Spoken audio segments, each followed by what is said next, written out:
Time has stopped curving back on itself and provisioning an infinite benevolent universe. Eternity gone wrong over and over again. Deer trails still call for a soft footfall, and mushrooms devour detritus of the forest. But surely you know they have left you behind. You wanted it all, but will lose your heart, your liver, and the belief that anything could last forever. The cosmos is bleeding, the stars, surrendered, are laying down arms. Stardust. The 500 million animals who perished in the bush were made of stardust too. We are the earth beneath our feet, aggregates of nitrogen, sulfur, carbon, phosphorus, and iron. I don't read philosophy because I don't believe in God, but water, oxygen, and breath. If we more resembled the grass, we'd flourish, prosper, and fade in a season, fulfilling our reason for being. Spread roots, set seeds. No moral dilemmas, no egos nor greed, just food and shelter for others. With a flash and a spark, to ashes, to dust, to the stars. Earthling. Some of us were meant to be earthbound, I was told. I dug roots, gathered herbs, dried leaves and seeds like a thief in the night, and was a good mother. Under the full moon, my arms carried baskets of fruit, my hands cupped and spilling with brimfuls of grain, my offering to children and lovers. I can no longer sleep through the dawn. I'll take to wing with the next wind and grow fins to plunge deep in the seas. I'll ride the imperative of gravity's pull, astride the meridians of whale song and ley lines, grasping a map of the stars. I'll migrate a dark season tempest of storms, penetrate deep into hurricanes' eyes, and cast off all memory of chaos, pleasure, desire, and loss. No one will catch me. Yes, I will come home to firmer ground, bearing the sounds of a non-human tongue, a creature of instinct, feathers, and scales, insisting on hope for the future.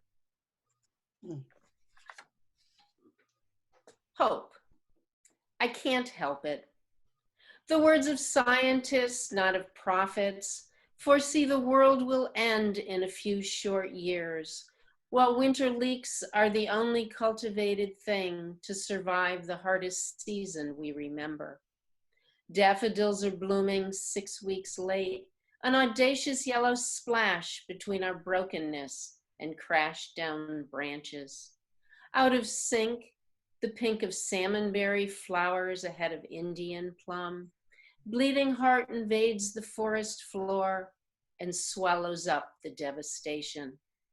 The leeks fill up a fresh spring omelet with new-grown chives and the last soft potatoes, though thyme and rosemary froze and died. We dig in to recover in spite of it all, succumb to delight in the warmth of the early rising sun, the sound of flickers pounding on the house, drumming down a mate. Nesting season. I am like a jilted lover coming home one more time, overcome by promise and the predictable ritual of hope. White stone. When no one was looking, she stole light from a star and put it in her right front pocket. She fingered it over and over again until she forgot she was broken. A small white stone as warm as her palm. She carried on. A young woman, she sat in a garret window under a harvest full moon and knew her life was her own. She was alone. No one disturbed her freedom of thought. She occupied her own mind and let it roam wide over hills and valleys, down rivers and streams to the sea. But she stopped at the shore and let time pass. The moon waxed and waned, tides splashed back and forth, scattering bits and fragments of shells and detritus which cut through the soles of her feet, too cold and callous to bleed. She lingered, bewildered, her fists and fingers enwrapped the immutable stone, turned her back to the waves in search of someone to hold.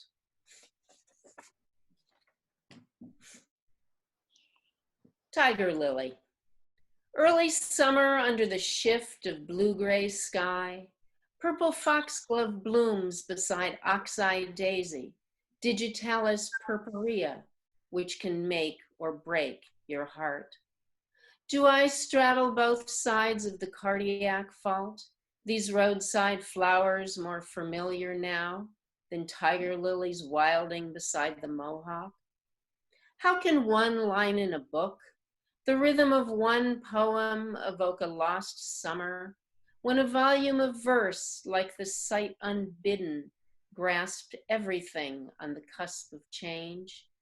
As unsought as eternal love for an audacious black speckled flower against the steel blue drift of the river, bearing me away from a bitter, angry youth. I take the slow, steady pulse of dreams fulfilled. When I used to hike to Cherry Falls, and let me say, no one's hiking to Cherry Falls at the moment. Past the gauntlet of my steep-rutted driveway and a quick slide through the yield sign at the hairpin on Mountain View Road, I wonder how close the line of parked cars will stretch today. Past the bridge over the North Fork of Cherry Creek, I slow way down for mothers with strollers, young children straining at leashed dogs darting onto unfamiliar country roads, and seasoned backpackers bearing alpine poles, a procession seeking out a trailhead. Once, a tired family spread a blanket out and picnicked at the foot of Daryl's driveway. Back before someone put the trail to Cherry Falls on a hiking app, these abandoned logging roads running to the pass could disappear within a season if not traversed enough to keep them cleared. My pace strained against quickened breath, and sweat poured each time I climbed the first hill before it rounded a curve and I dipped into the cool shade of cedar, hemlock, and abandoned spindly third-growth Douglas fir. Lichen choked out their lower branches in an undergrowth of sword fern and salal. The open paths were lined with salmonberry, dewberry, huckleberry, mahonia, and wild rose, a fruit for every season.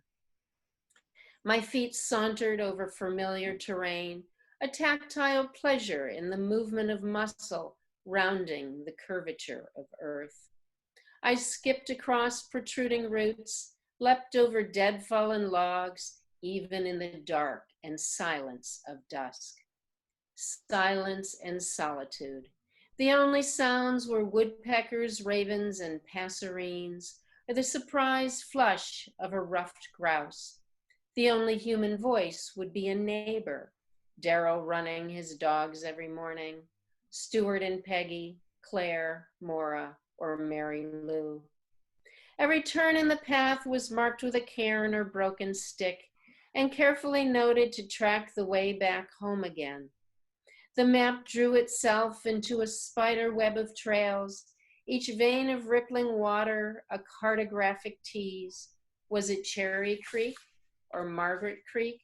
Or did I cross the watershed to Stossel? I first found the neighborhood falls on a back route, climbing up and over a ridge, then dropped down under blue sky to an open path above a wetland. Cattails, red-winged blackbirds, and the buzz of dragonfly basked in the warmth of summer sun.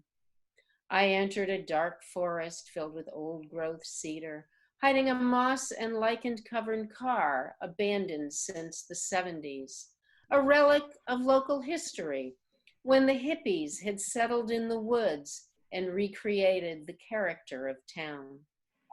Alone at a small waterfall, I watched a small black bird frolic in a cascade spray splashing off the rocks. American dipper, water ouzel, Clinus mexicanus. Visiting the ouzel became my daily walk throughout the seasons, in cold rain and wet snow, on warm fall days with soft, fresh bearscat, green and russet first spring buds, and in summer's sweat. No longer, now urban hikers trek our backwoods home.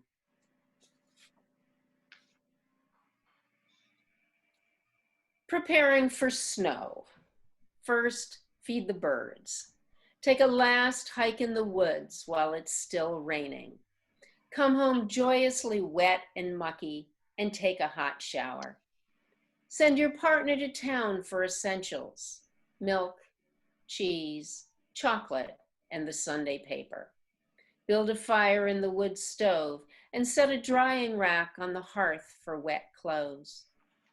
Assemble a stack of books: the poetry sent by Eugenia, Building Soils for Better Crops, Volume 3 of Quiet Flows the Don, the anthology from Katya and Anton, and an English-Russian dictionary. When snow starts and the thermometer drops 7 degrees in 10 minutes, put buttercup squash in the oven. Watch thick-furred deer graze in the backyard. Make blueberry cornbread for the neighbors. Bring it down to the road in the morning when all work together to get unstuck. When snow comes down an inch an hour, know this low gray sky will lift one day to a brilliant crystalline blue over a sea of white. With luck, the power will be on. Sing praise to the inconveniences. Siberia reflected. This remote land on the opposite side of ours is like us. Birch and larch and two-needle pine, nothing we wouldn't recognize. Storms are cold and wet with thunder and lightning, and mornings when puddles span the road, fresh snow appears on distant peaks. The sky gleams a sapphire blue, and breath drawn in is cold, clear, and stunning. Mushrooms thrust their way through rain-soaked soil, succulent caps of russet, gold, ivory, and brown, as woodpeckers resound across the southern taiga. A foreign word. One look in the mirror is all that is needed to read their illegible letters. A mellifluous vowel to our growling consonant. Their tongues are open and voluble, warm and engaging, harsh and pushy, like us. Post-apocalypse. After the apocalypse came warm rain, a hole of light, hazy in the dark sky. Can you feel the end of the long, deep breath, like kelp suspended? The smell of damp earth falling in the arms of a lover, returning from the war, trying to remember how to weep. Thank you. Thank you. Thank you. Thank you, Mary.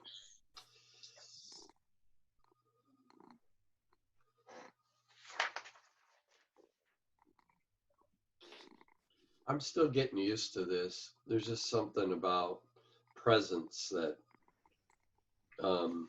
energizes me. And I just, I muted myself. The one good thing is I was able to mute myself so I could cough and blow my nose, and stop the video. I mean, there is something kind of cool about that. But thank you, Mary. I really appreciate your reading. And our next reader, featured reader, is Paul Nelson, who is a very short bio, but God, I just I just adore you, Paul, for what you have brought to Poetry Bridge and what you bring to poetry in general. And I mean, the kind of effort you've put into it, because I haven't even touched you, the 600 interviews, for example, that you've done, but it's just, I think, a prodigious, just amazing. And of course, the festival that I had the privilege and honor to be there last year was wonderful. But and you, like Kuhn, who's, hi Kuhn, you're on, brought so many other poets to my attention and to all of us in this community. So I, very grateful to both of you. And so anyway, this is what Paul said about himself, pretty brief. He founded SP Lab, Seattle Poetics Lab, the Cascadia Poetry Festival. Has produced hundreds of poetry events and 600 plus interviews. Books include American Prophets, which it says interviews, American Sentences, and A Time Before Slaughter. Co-editor of 2 anthologies, he's engaged in a 20-year bioregional cultural investigation of Cascadia, of which I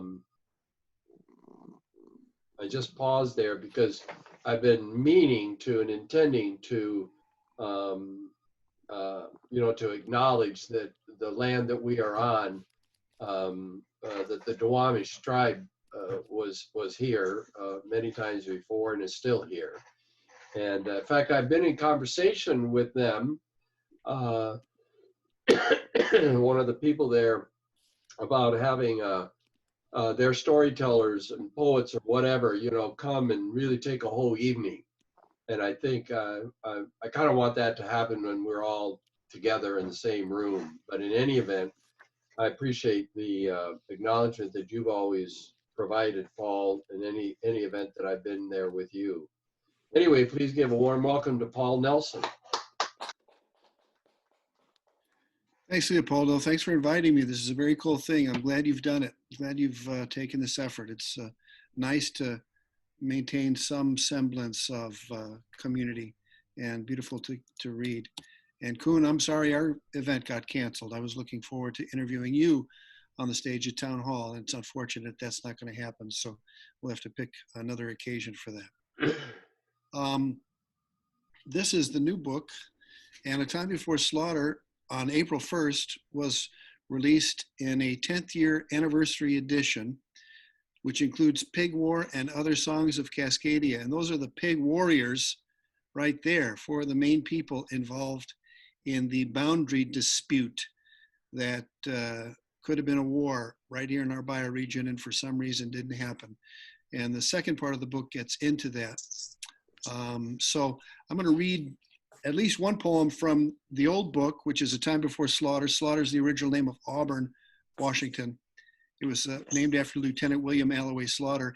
And I did the first reading from this brand new book to the people of the former Slaughter on Monday night via Zoom, the Striped Water Poets. And so the first poem in the book, the title poem, kind of sets up the notion of what slaughter is. It's kind of means many things, including a means of dominating others.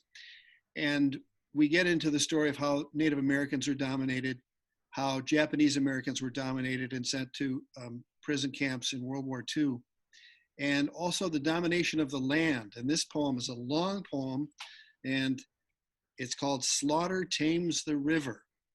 So if you know anything about the Stuck River, if you don't, this is a little bit of the history of the Stuck River. And here goes. Slaughter Tames the River. Steamers on the White River, the highway of its time before the railroad. 1871, Captain Brooks Randolph and the Comet. Langston Ferry, west of Kent. Van Dorens, southwest of O'Brien. The Lily, famous steamboat, once stranded a settler, Mrs. Traeger. The boat hit a snag, trapped her and others, Dick Davis, Ernie Brannon. There, Snagtop, they spent the night, missed the wedding they were headed to. The flood of 1879, the flood of 1892. Now some found text. Periodically, there were terrible floods in the White River area, which caused great hardship to the settlers. The White River, in times of flood, is a mountain torrent of tremendous power. Gravel and boulders are swept along the bed while the current carries an enormous load of driftwood.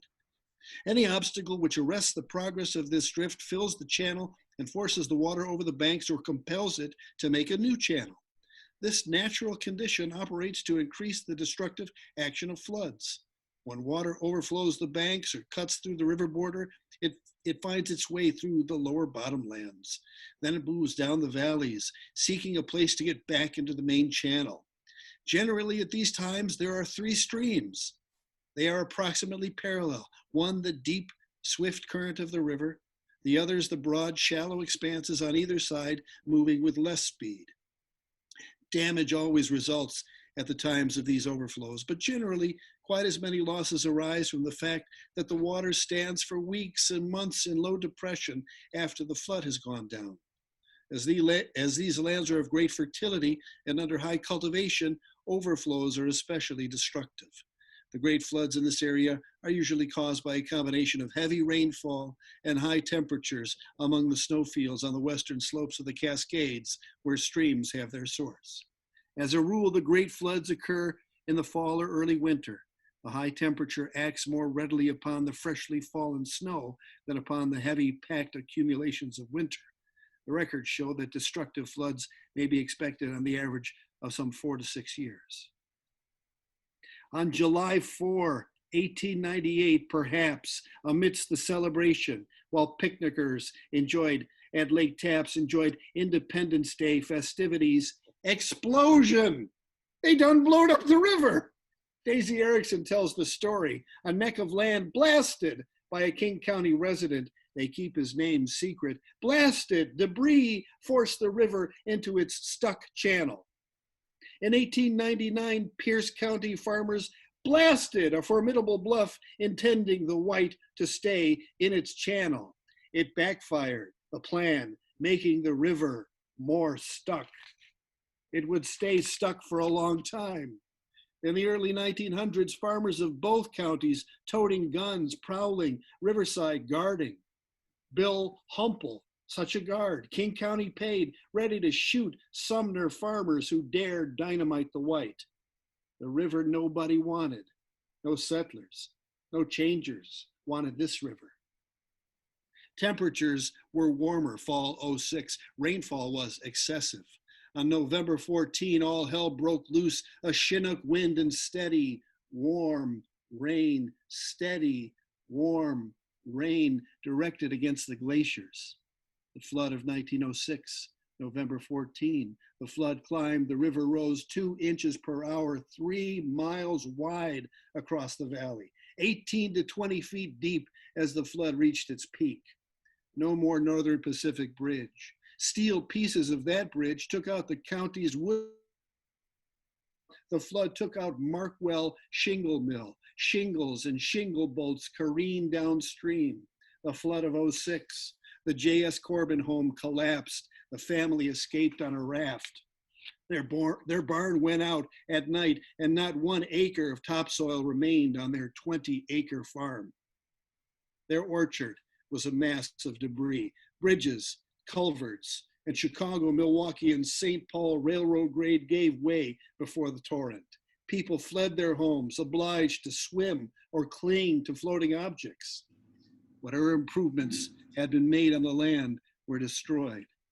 The White, the river nobody wanted, had a few improvements of its own. This was to be the last time Slaughter was ever threatened by flooding of the White. Freezing weather stopped the flood quick as it started. The river now flowed through its stuck channel. A flood meeting at the Mystic Hall called by Slaughter Senator Knickerbocker. Lawsuits, litigation, plotting. Another flood, 1909. December 24, 1912, the Slaughter Town Council met Christmas Eve, voted to take down the large bridge once called Slaughter's Beauty Spot over the old White River Bridge, spanning a 6-year dry channel. The county offered the bridge floor lumber for sidewalks. The Game Farm Diversion Dam, 1914. Homes and businesses in the dry channel, much of today's downtown Slaughter. The Mud Mountain Dam, done in 1949. Great floods had never been a problem for Indians, who had learned that they should not build permanent homes, which would be washed away. Old-timer Dave Hart says, all the poor river was trying to do was to find the West Bluff, and if people would leave it alone, it would eventually find its proper channel. Slaughter never wanted that river. He got strip malls and asphalt riparian zones instead. Taming nature, ideal fish habitat gone forever. The White River met the changers, and the changers had the last word so far. So that's the poem about Slaughter tames the river. And I used to take my dog by the river, and of course, because it's dammed, this was one of the signs I saw once, and I'm like, I'm gonna get that. Before I had a cell phone, I'm gonna get a copy of that, and kept it in the book. So that's a little bit about Slaughter history. The last part of the Slaughter book, A Time Before Slaughter, goes into my personal history. I wrote 10 elegies for Slaughter, and they're sort of transliterations of Rilke's Duino elegies and George Bowering's Kerrisdale elegies. So much of the same imagery in there was used as a jump off point. And there's 10 of mine, like there are 10 of theirs. And I like reading this last one because it was sort of my my goodbye to Auburn and I didn't know I was leaving at the time, but you know, the poem certainly did, because I left Auburn within a year, less than a year after this poem was written and this book was complete. So this is Elegy for Slaughter number 10. After summer rain, angels would trample the wet grounds outside, the carnival of glands, and yet dead poets always get the last word. Perhaps time sweetens with each deeply felt elegy. We see their picture as if they'd live forever the day before the Times writes their obit. It is the rare July angled rain can eat Northwest faces, shudder what's left of the white blossoms who refuse to complain about their well-timed descent. Unlike Slaughter, the trees, Nootka rose, wild ginger, Sitka, columbine, dogwood, Indian paintbrush, the fireweed remain neutral, hold, like Tahoma does, the resonance of every step, and waits patient for us to honor our greed. Inside, in silence, except for Friday night car tires humming on wet road below the sound waves of earth cutting through space, underneath the dimmest constellation and the sound of the lonely night's last freight train horn, dead poets pose as angels. Send metaphors for your verse. Remind you the whole world's alive inside that green wheel spinning in your chest.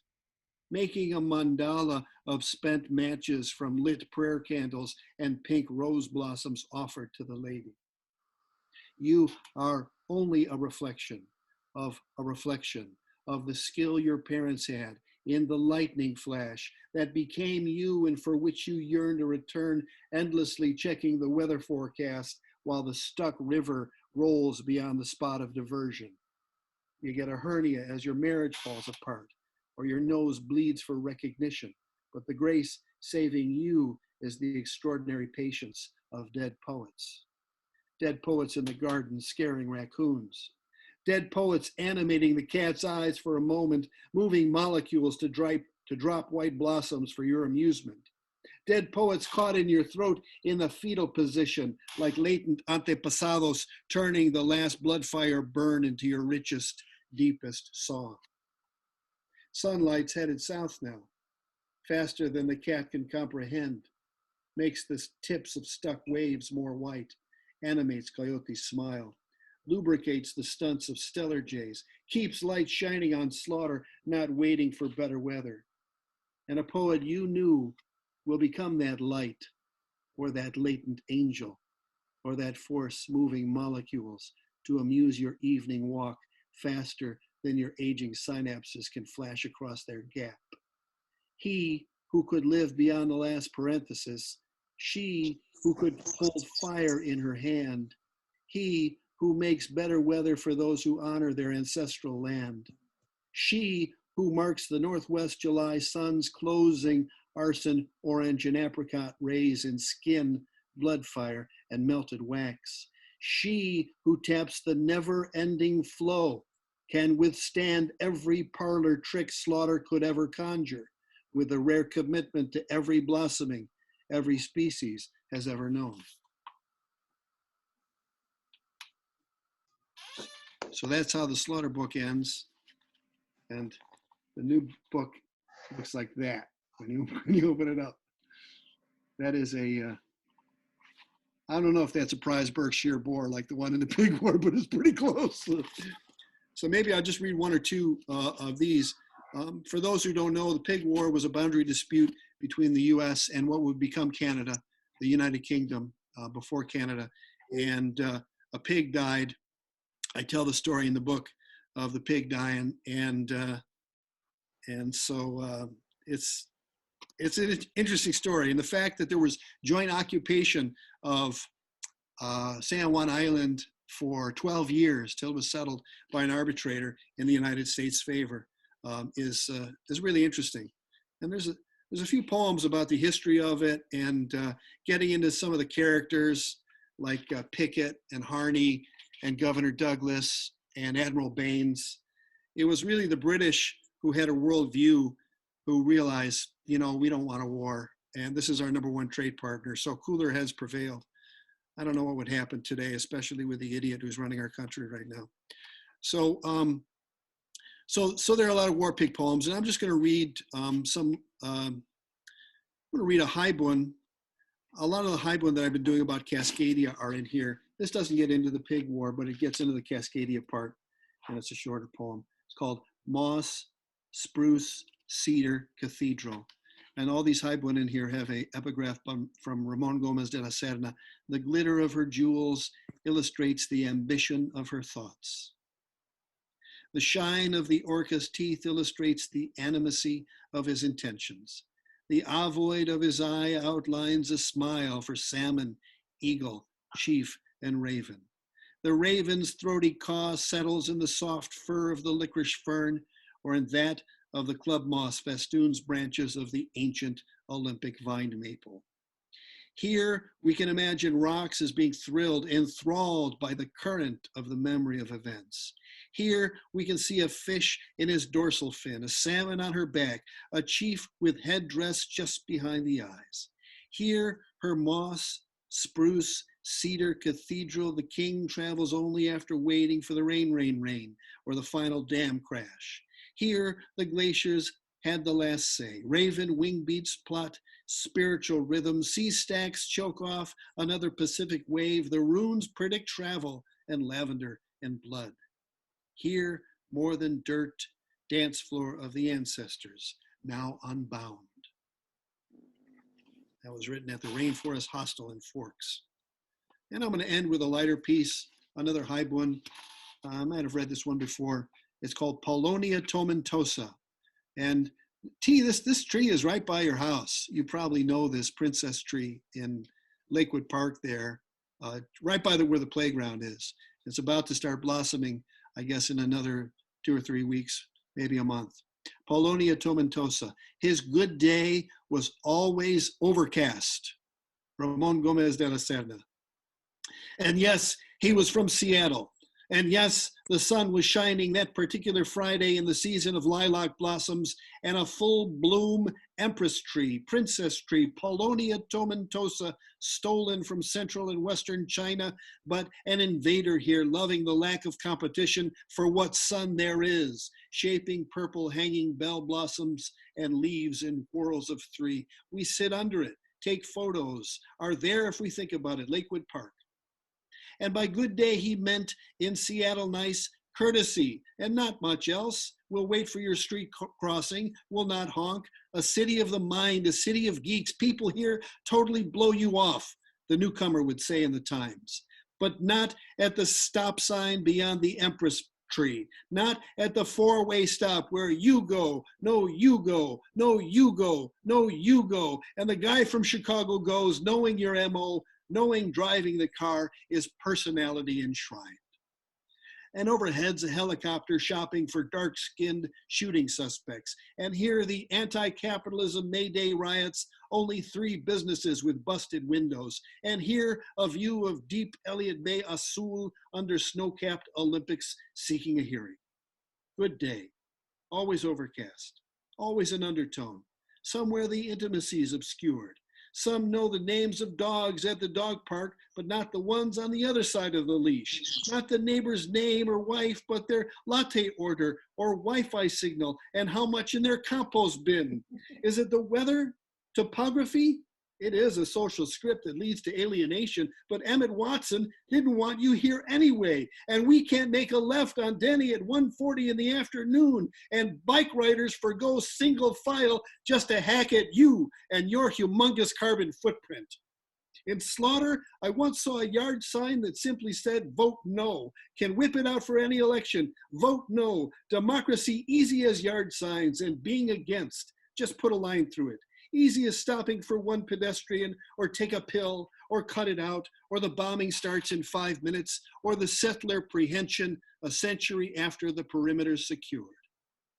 And yes, the sun shines that particular Friday, the season of late magnolia blossoms, of English heather or Scotch broom petals sticking their heads out of leaves this side the highway, season of lilac blossoms, and the full bloom empress tree, princess tree, Polonia tomentosa, stolen from Western China, but just an invader here like you and me.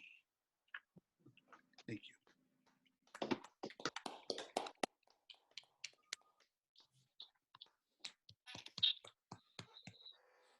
Wow, bravo. I mean, Mary and Paul, I mean, it took a while, but I just, as you, both of you read, I began to feel what somebody said after last week's is just good to hear live poetry, you know, and it feels live. And both of you came through that way. So, it keeps it's a motivator, you know, to keep doing this. And I'll check in at the end to see if we should keep doing this. But we're gonna have there's no break here. There's no coffee break. There's no wine break. You just take your own breaks. There's no official break. However, we are going to have community mic, and one of the people who emailed me said she wanted to be on is not on. So I don't know, technical difficulties, whatever. But one is, and that was you, Marjorie. I believe you had some poems, and I have something I've been working on that I want to share with you all. And is there anybody else who would like to be part of Community Mic? Good. So, Therese, you do, and Peggy. I'm not prepared. Oh, but I thought you raised your hand. Or, No, I was just trying to get the cat out of the way. well, that's kind of what started. I can't sit still without it wanting to be on my head, you know. Yeah. Oh, Good thing it's not an auction. Yeah, You want to buy a cat? You just bought it, and it's $50,000. Okay. Well, it could be that, you know, that cat thing kind of started you reading, and it led to a whole poetic career, you know, all because you waved at you tried to get a cat out of the way. Okay, well, let's go in order here. Marjorie, and then you, Therese, and then me. Anybody else? Oh, okay, good. Leslie. So I'm going to mute myself, and it's all to you, Marjorie. Okay, I'm just going to read 2. The first one is called Echoes of His Mind. The old stake used to tether the animal years ago while she grazed in a grassy field had a head mottled and creviced. Steel on steel, strike after strike, followed by an echoing metallic sound. The old man, searching for a tool in his shed, found the rusty stake at the bottom of a dusty wooden bin. He ran his hand over the uneven surface. he'd forgotten. In the echoes of his mind, he could hear that fatal shot. Not steel on steel, but a rifle crack. He didn't blame his father for calling him to witness putting the animal down. After all, he was her caretaker. But looking back, he was saddened by the memory and the rift it left. He questioned why a boy was made to watch. And just the second one, this doesn't have a name. Spring profusion breeze, breezes soft and blossoms white, exhale hope and light. That's it.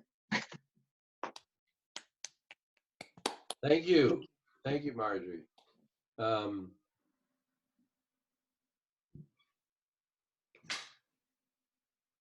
Unmute. And now I forgot how we were doing this. Oh, Therese, I think you were next, right? Yes. Okay. Okay. See, what I do is I mute. That way I don't interfere if I make some inadvertent noises. And also I put you on speaker view, which if you have that option, and then I just have you, and I'm not distracted by all the facial gestures that are being made by other people, which distracts me for some reason. May not you, but you're also darn cute and everything, you know, just fun to look at you. Okay, take it away, Therese. All right, thanks. By the way, I like looking at everybody's faces. It's really fun. I'm going to read some poems that I wrote last August for the Postcard Poetry Fest that Paul hosts every year.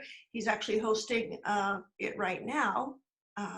April also begins with the letter A, I guess. Anyway, I'm just going to read a few of them. I wrote a series of poems called 28 Moons of August, starting with the new moon, which was on the 1st of August, and ending with the new moon 28 days later. So I'm just going to read a few of them. And with apologies, I have to run out at 8:55 if this is still going on, because I'm watching the moonrise tonight. And if you didn't see it last night, I recommend seeing it. It's quite fabulous. Waxing gibbous, 78%. Nearly ripe, the last yellow plum just out of reach on the highest branch. Waxing gibbous, 86%. The same moon, though we call it out each night as though reinvented. Imperfect lemon from the half-off bin at the produce stand. Waxing gibbous, 97%. Hand-pared egg, hard-boiled, no yolk, no cheese, a lopped cut to tip the balance, wobbled, tottered, the edge of a tumble. Full, 100%. This moon is a cloud plumped with rain that won't fall, a pillow sodden with rose petals, a crumpled poem whose words you will never write. Waning gibbous, 71%. I cut away the eyes, sprung like tentacles, peel the remnant for my supper, the odd spud scrabbled from the back of the bin. No butter tonight.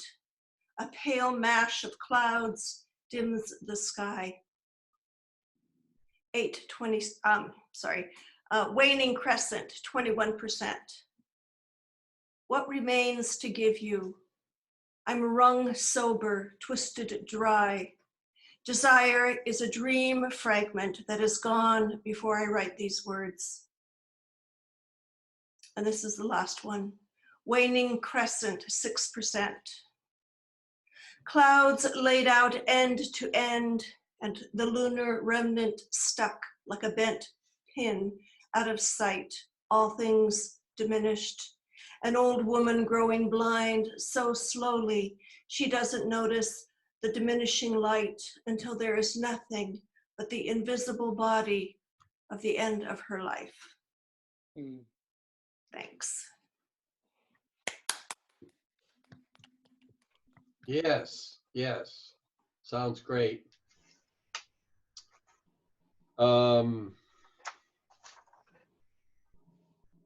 part of a larger thing I'm doing, primarily for myself, which is I'm trying to remember my life before I can't.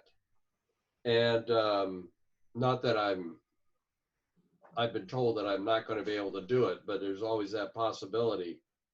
And in that process, this is kind of more of a story. It's a poem. It's a poetic story. I don't know what it is, but I'll read it to you. And it's part of a larger work of what you might call a memoir, but I'm not sure. I think it's at least for my family, but it's mostly for me. And this is how it goes.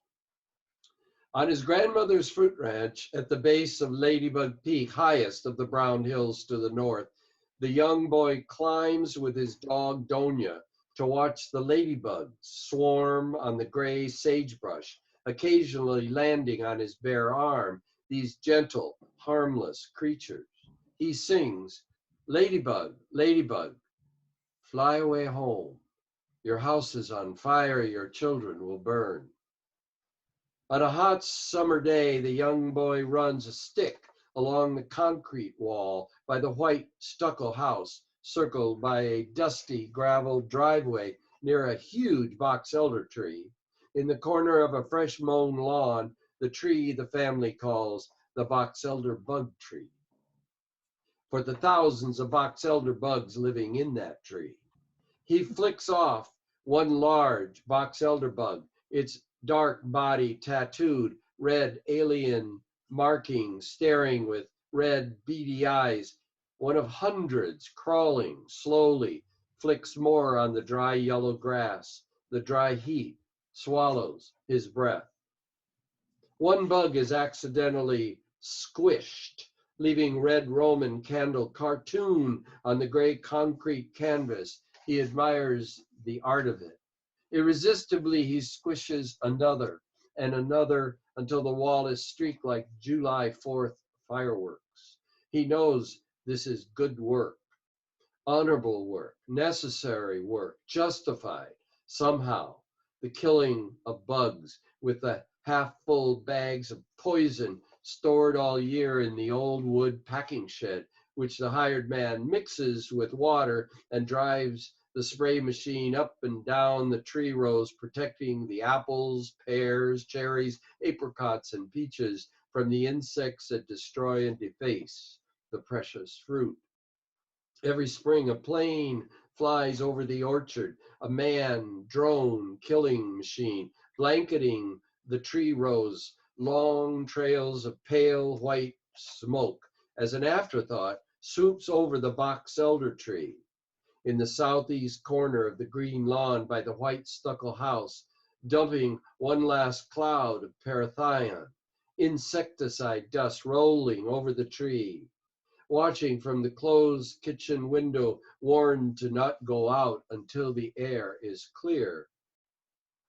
When he goes out, there are thousands of them covering the patio bricks, their articulating black hairy legs sticking straight up, very still, dead as doornails, victims of a weapon of mass destruction. Every summer they amass on the back screen door, waiting to get in through the cracks and the corners of the old farmhouse. Every summer he opens the screen door. Stirring a buzzing flurry of whirring wings, he swats and shoos. They stick to his shirt, his arm, his head in constant battle, developing a warrior's mindset, although he has yet to kill even one. Today, on this summer day, he kills one. He cannot stop, gets a bigger piece of wood, a more efficient killing tool. He moves along the wall, scraping them into reddish, brown, squishy mess until he has gone the full length of the wall, over 100 feet of wall. He stops and looks back, walks along the path of his destruction, amazed at the carnage he has delivered, feels shame at his bloodthirstiness. He wants to hose off the evidence so no one will know. A mass grave is out of the question. He finally throws handfuls of fine volcanic dust to hide the flaming red streaks that stain the great concrete. Hopes no one will notice, no one will ask him about it, that he will go through the back door, eat his grandmother's peach pie with ice melt. She will offer him another piece. He will say yes.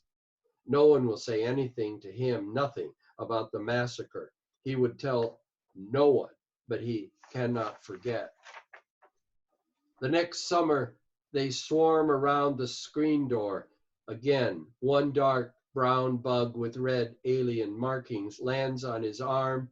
He watches it slowly crawl along his brown freckled skin like those slow moving ladybugs that Ladybug Peak is named after. And he sings out loud, Box Elderbug, Box Elderbug, fly away home. Your house is on fire, your children will burn. Thank you.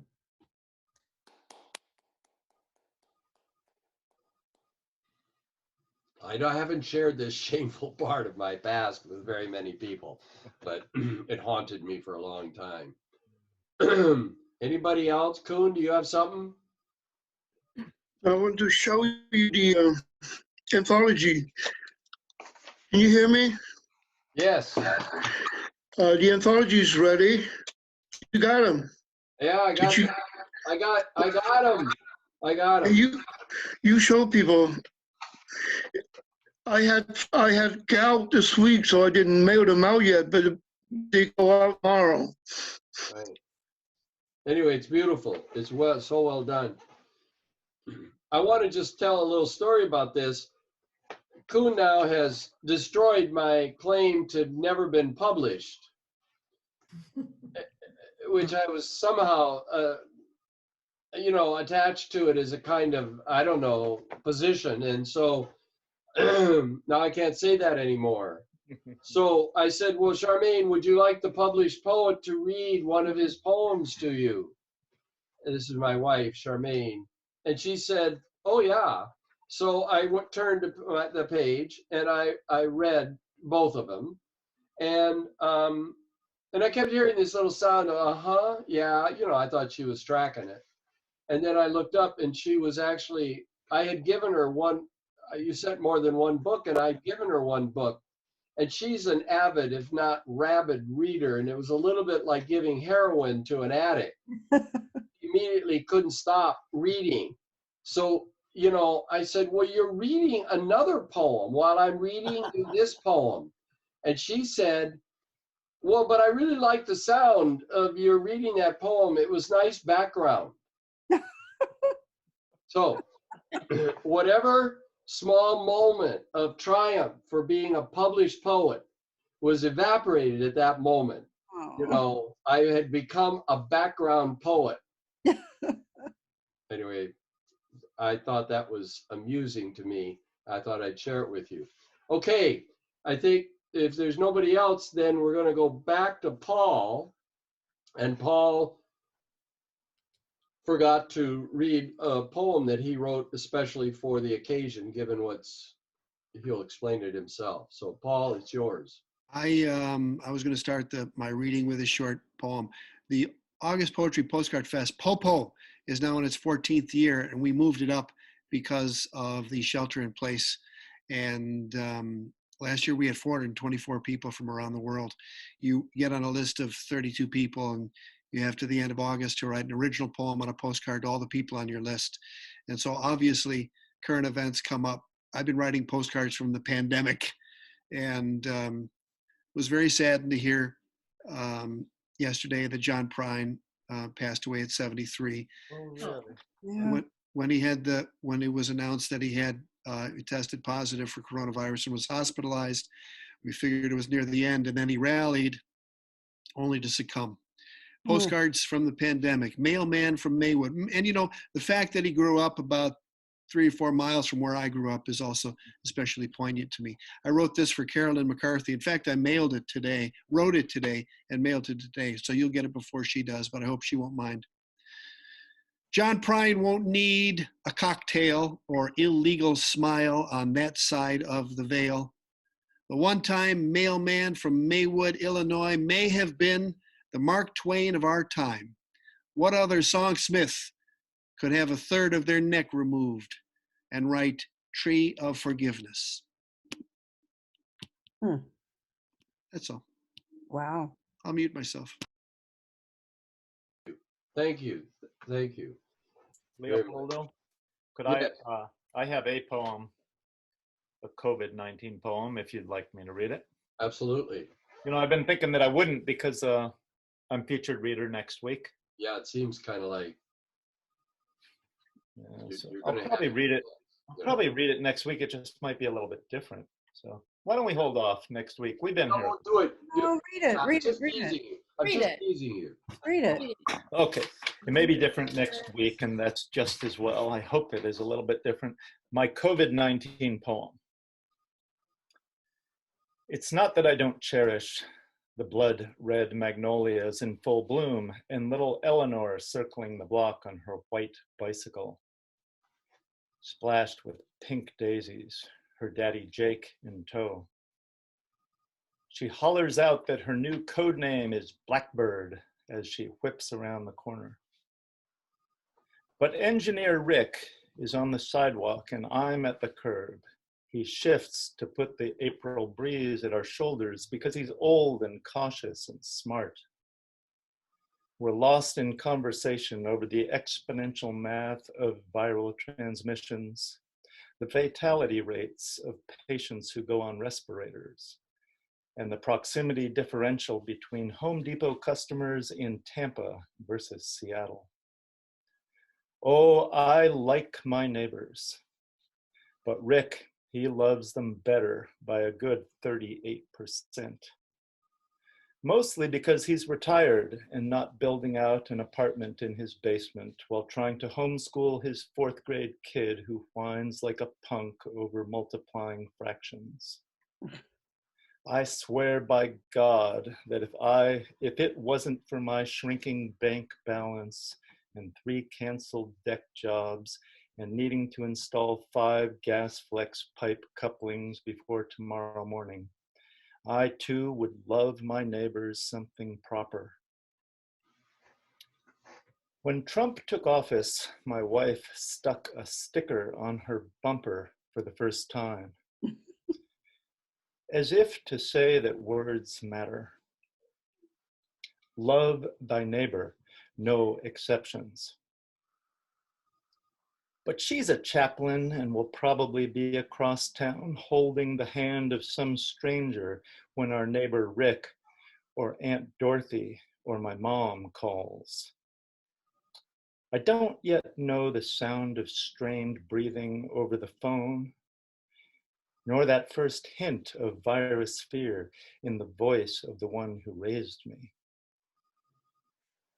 It's easy to be philosophical, even stoic, in the face of unnerving facts and figures. But truth is, none of us can yet say who and how we shall be for one another through the coming year of hardship and loss. Thank you. Thank you, Tobin. Thank you. Just one last thing. Leslie, have you figured it out? No. It said that you were trying to connect to audio, and then it said you were not able to. I got a little message. It says, Leslie is trying to connect to audio, and then it said it didn't, but you'll figure it out by next time. Let me just check in as we're kind of bringing this to a close. I just want to hear from each of you. Is this something that seems worthwhile to continue to keep doing? Yes. Yes. Yes. Yeah. Can I ask why? For Well, the poetry. What? For the poetry. well, yes, that and the fact that we can't all get together at this point. So this is the only way we can be together. It's nice to see other humans and to hear them talk. It feeds our soul when we need it. Say that again? It feeds our soul when we need it. Yes, yes.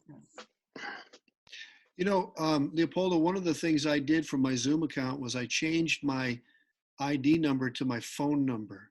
So if, you know, rather than people having to remember some obscure number, if they can just remember my phone number, then they can come as long as they remember the time and place. And I'm doing a reading, the launch for the book, which would have been at Open Book Saturday night at 7, is happening on Zoom Saturday night at 7. I plan to get there a little early, and my phone number is 206-422-5002. I'll write that down in the chat for those who don't have my phone number. There's And a chat room for those who don't know it, and you can click it at the bottom, and then it'll have stuff like in it. Yeah. I said a couple of things via the chat, but I think it's great. The way you serve the community is a really beautiful thing, and I'm grateful for the opportunity to read a few poems from my new book and to see what other people are doing and to hear stuff I've heard before that I really like. So it's a great service, and I'm grateful that you took the time and energy to do it.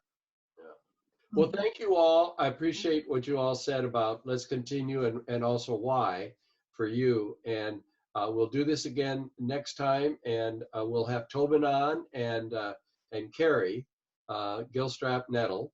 And we'll have some community micers, and it'll be good. And it'll be good to hear the poetry, Mary. I'm looking at you because you're in the right part of my screen. And it'll also be good for our souls. Thank you, Leopoldo. Okay, thank you. Thank you very much.